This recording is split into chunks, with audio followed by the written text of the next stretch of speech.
Hello student, today we start a new lesson, minerals and energy resources. So start today's topic, type of minerals resources. On the basis of climatic and physical properties, minerals may be grouped under two main categories of metallic and non-metallic, which may further be classified as followed.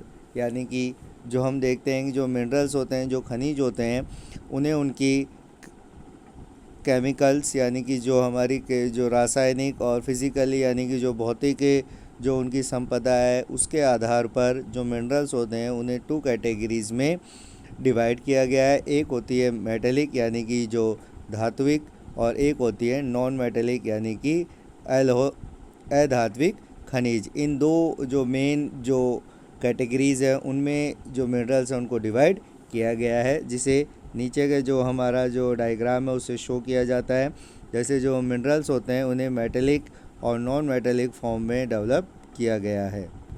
Minerals को to categories में divide किया गया है, metallic minerals and non metallic minerals.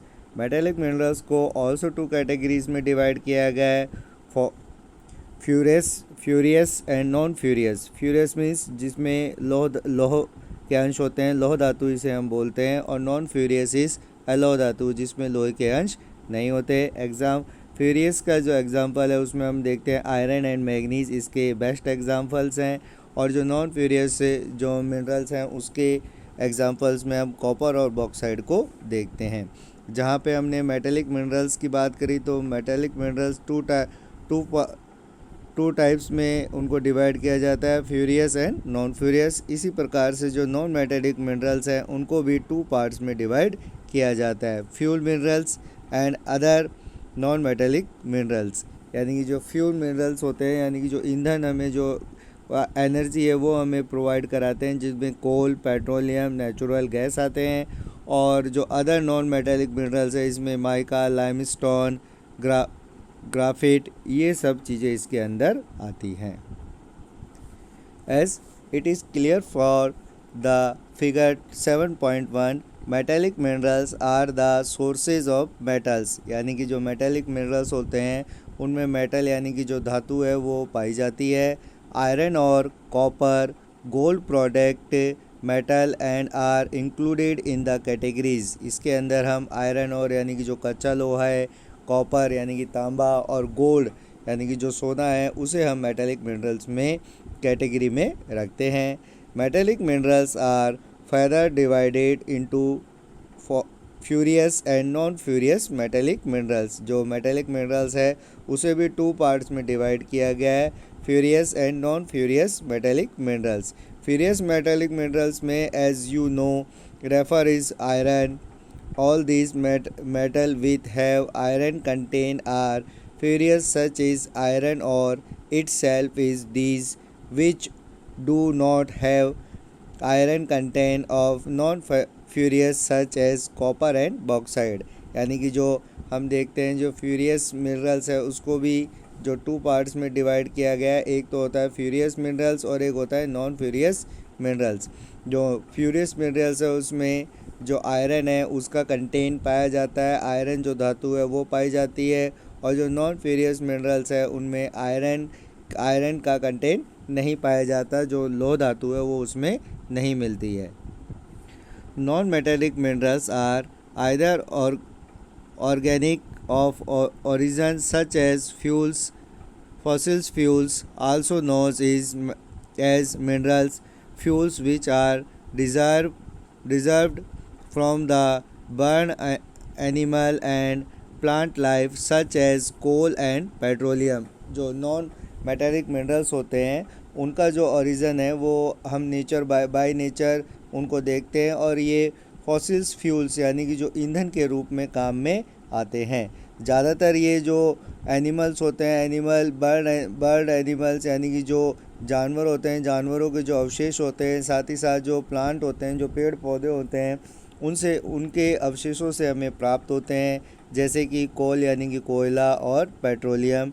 ये जो fossils fuel जो minerals है non metallic minerals में आते हैं। Other type of non-metallic minerals are inorganic in origin such as mica, limestone and graphite. यानी कि जो दूसरे अगर हम देखें नॉन मेटेलिक मिनरल्स में इनऑर्गेनिक यानी कि जो हमें बाय नेचर यानी कि जो नेचर से तो प्राप्त होते हैं बट अनऑर्गेनिक होते हैं, जिसमें जो लाइमस्टोन है, मीका है और जो ग्रेफाइट है, ये इसके अंदर प्रमुख आते हैं। मिनरल्स हैव कंटेन कैरेक्टरिस्टिक्स, जो सभी मिनरल्स होते हैं उनकी सबकी अपनी अपनी एक विशेषताएं होती हैं। These are unevenly distributed over space, यानी कि जो ये अनइवन डिस्ट्रीब्यूटेड यानी कि एक समान इनका वितरण नहीं है। कहीं पे बहुत ज़्यादा मात्रा में पाए जाते हैं तो कहीं पर ये बहुत कम मात्रा में पाए जाते हैं। There is inverse relationship in quality and quantity of minerals, यानी कि जो क्वांटिटी और क्वालिटी है मिनरल्स की वो भी डिफरेंट टाइप की मिलती है। Good quality minerals are less in quantity as compare to low quality minerals, यानी कि जो अच्छी क्वालिटी अच्छी गुणवत्ता के जो खनिज होते हैं वो मात्रा में बहुत कम होते हैं, और जो कम मात्रा में पाए जाते हैं और जो बहुत अधिक मात्रा में पाए जाने वाले जो खनिज होते हैं वो बहुत कम अच्छी क्वालिटी के, यानी कि उनकी क्वालिटी अच्छी नहीं होती है।